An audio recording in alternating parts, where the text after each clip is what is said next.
അതിജീവിതയ്ക്കെതിരായ cyber ആക്രമണ കേസിൽ ജാമ്യാപേക്ഷ നൽകി രാഹുൽ ഈശ്വർ. സെഷൻസ് കോടതിയിലാണ് ജാമ്യാപേക്ഷ നൽകിയത്. കേസ് കെട്ടിച്ചമച്ചതെന്നും അതിജീവിതയുടെ വ്യക്തിഗത വിവരങ്ങൾ വെളിപ്പെടുത്തിയിട്ടില്ലെന്നും ജാമ്യാപേക്ഷയിൽ പറയുന്നു. ഹരിമോഹൻ നൽകും വിശദാംശങ്ങൾ. ഹരിമോഹൻ, അതിജീവിതയുടെ വിവരങ്ങൾ വെളിപ്പെടുത്തിയെന്ന് കോടതിക്ക് കൃത്യമായ ബോധ്യമുള്ളതിനാലാണല്ലോ ഇപ്പോൾ റിമാൻഡിൽ കഴിയുന്നതും. അതേ ആവശ്യം തന്നെ ഉന്നയിച്ചുകൊണ്ടാണ് ഇപ്പോൾ ജാമ്യാപേക്ഷ നൽകിയിരിക്കുന്നത്. വിവരങ്ങൾ എന്തൊക്കെയാണ്?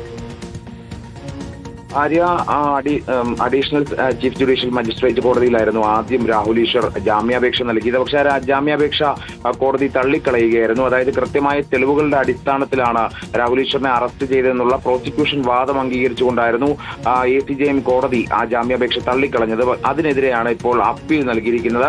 അത് സെഷൻസ് കോടതിയിലാണ്. സെഷൻസ് കോടതി നൽകിയിരിക്കുന്ന ജാമ്യാപേക്ഷയിൽ ACJM കോടതി ജാമ്യാപേക്ഷ തള്ളിയതിനെ വിമർശിക്കുന്നുണ്ട്. അതായത് ഉള്ളടക്കം പരിശോധിക്കുന്നതിൽ ACJM കോടതി പരാജയപ്പെട്ടു എന്നുള്ളതാണ് പറയുന്നത്. അതായത് അതിജീവിതയുടെ വ്യക്തിഗത വിവരങ്ങൾ പരസ്യപ്പെടുത്തിയിട്ടുള്ള ഒരു വീഡിയോ രാഹുൽ ഈശ്വർ ചിത്രീകരിച്ചിരുന്നു. അതായിരുന്നു ഏറ്റവും പ്രധാനപ്പെട്ട തെളിവായിട്ട് പ്രോസിക്യൂഷൻ കോടതിയിൽ ഹാജരാക്കിയിരുന്നത്.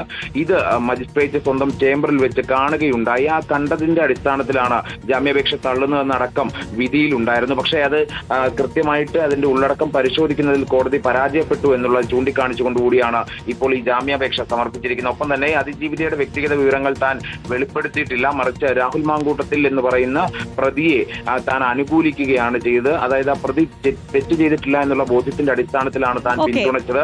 അതിന്റെ പേരിലാണ് ഈ കേസ് രജിസ്റ്റർ ചെയ്തിട്ടുള്ളത് എന്ന അടക്കമുള്ള കാര്യങ്ങളാണ് രാഹുൽ ഈശ്വർ ചൂണ്ടിക്കാണിക്കുന്നത്. ആര്യ, കെട്ടിച്ചമച്ചത് കേസ് എന്ന് വീണ്ടും ആവർത്തിക്കുകയാണ് രാഹുൽ ഈശ്വർ. ഹരിമോഹനാണ് വിശദാംശങ്ങൾ നൽകിയത്.